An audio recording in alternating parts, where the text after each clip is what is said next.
My name is Anya Karwowska and I'm the host of this amazing podcast, Get Unstuck with Your English.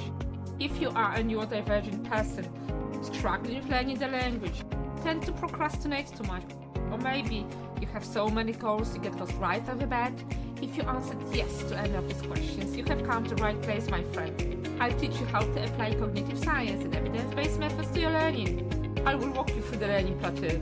If you're scared to talk, the vocabulary evaporates your mind. You have been studying for ages, following shiny objects, binge-watching Netflix, hoping that the knowledge will cross your head through osmosis. If so, I'm here to help you. I'll show you how to study and tackle the language, and most importantly, how to make it stick. I'm inviting you on the journey with me. Let's add a science sprinkle to your learning. Hello and good morning or good afternoon, wherever you are. Yeah, it's been a while and I have not recorded for, I think, 3 weeks, but I've been really busy because I'm preparing the second edition of my course with the synchronous and asynchronous version. And on the top of it, I'm working on a super cool workshop which will be on April 4th, and I'm not joking, really April 1st. So just stay tuned, I'll talk about it at the end of my podcast. So I'm so pleased to meet you, I've really missed you, and I've decided that the episode Help Parent will be released 2 weeks from now because I think that we have to discuss something really important, which is writing. So why writing? Well, in the course of my work and working with the parents and the teachers, what I see is that students do not know how to write, especially dyslexic students, and I blame Scribe for the situation and all the assistive technology. Just to reiterate, I am not against assistive technology. I think it's very helpful, but cannot be treated like the band-aid. So what do I mean by that? Unfortunately or fortunately, well, let's say fortunately for a change, but let's be a little bit optimistic. So writing and grammar are intertwined. You can't have one without the other. If someone is struggling with grammar, it will overlap in the writing, whether you like it or not. So the problem with writing is that teachers think that writing should be fun, and it can be fun, really, and you can have lots of fun with learning to write. And unfortunately, students are not taught handwriting at the beginning of the education, so they're not taught the hand strokes, right, the letter formation, which is crucial. And it is crucial because it helps with reading, and it helps with writing, and it helps with pencil grip, because you need to learn. Not like you sit down and suddenly produce all those nice letters, you have to practice. And of course, like back in the day in other countries, or even now, right, we focus on pencil grip, playing with Play-Doh or Lego, even peeling apples or potatoes, which is fantastic. But let's say it does not happen or not enough, or the child needs more support. On the top of it, they are dyslexic, sometimes there's graphics, so they need more help. What can you do?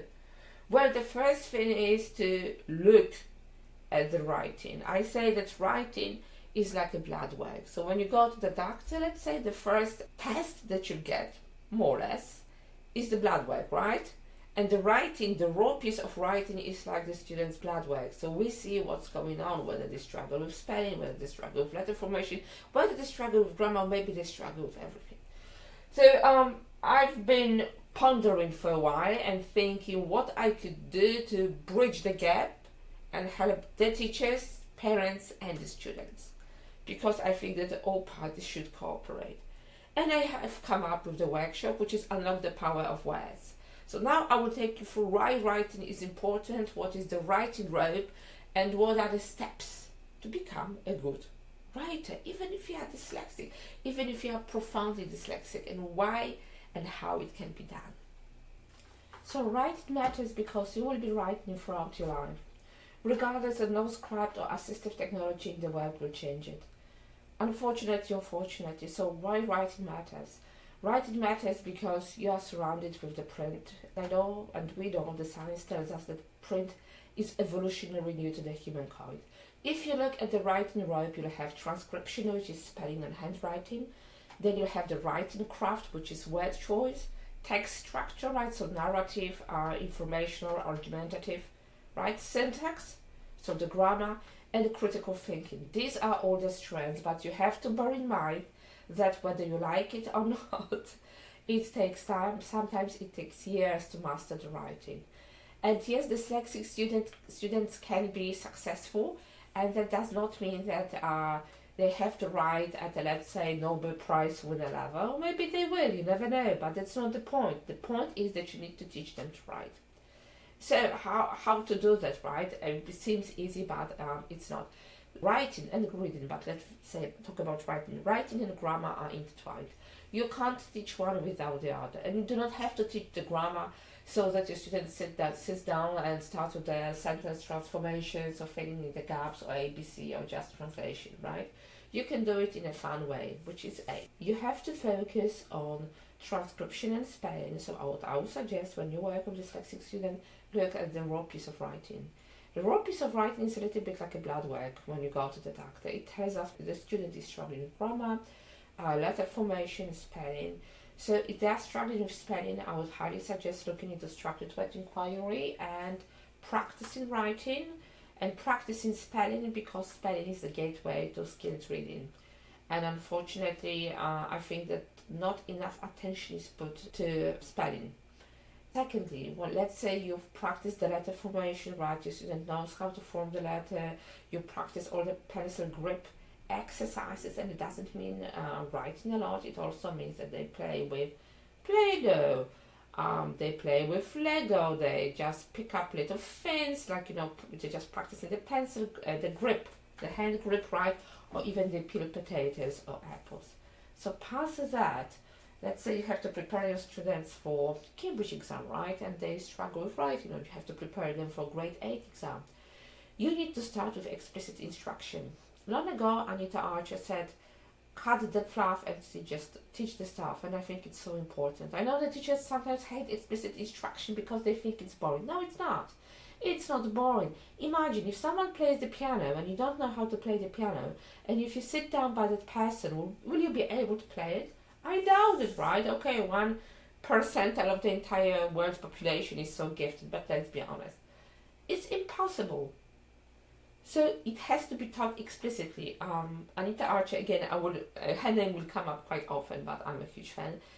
She once said that if a student who's struggling would be able to discover what they are struggling with, they wouldn't be struggling. So that's why we move away from the discovery learning if your student does not have the foundations. You need to have the foundations. So with the writing, you start with the explicit instructions. You look at the sentences as the building blocks of writing, right? Think about the Lego bits, right? You can embed it in the curriculum. You can embed it in the Cambridge exam curriculum. And then the content of the exam, let's talk about the Cambridge exam, will drive the rigor of writing.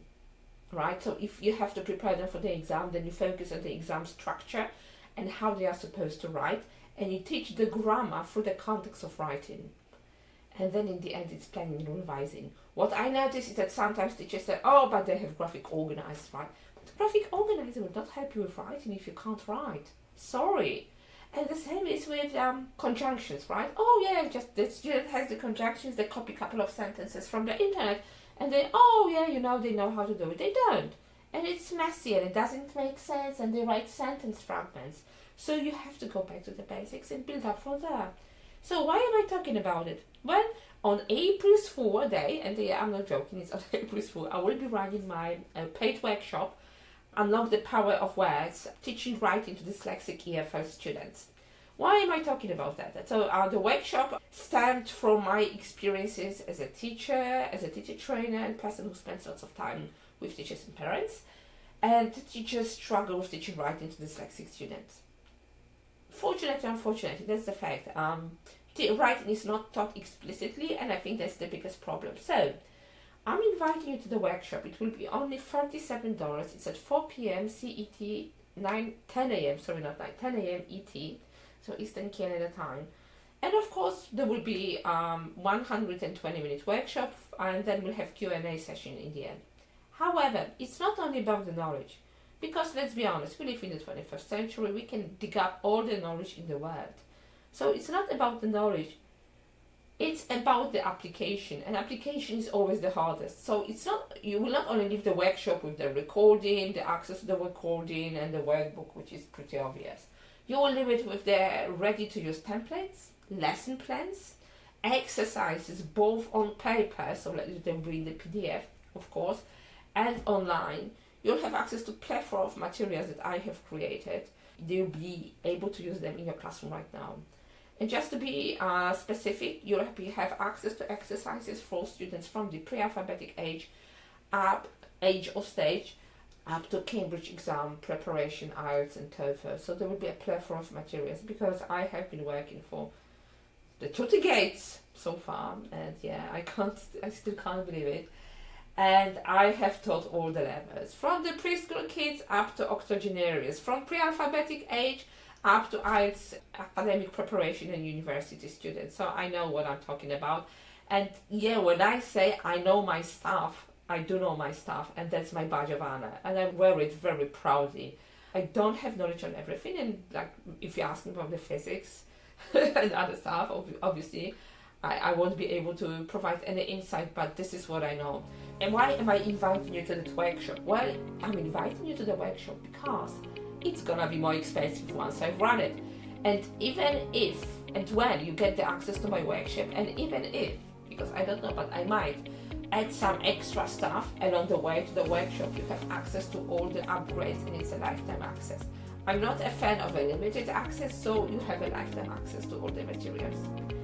And also, as my paid client, you'll have access to my exclusive Facebook group for my paid clients only. And then you'll have access to Extra Life, my expertise, and other cool stuff, so why not? So I invite you, it will be my pleasure. Other than that, have a lovely day, evening, weekend, wherever you are, whenever you're listening to me. Stay healthy, stay safe, and bye!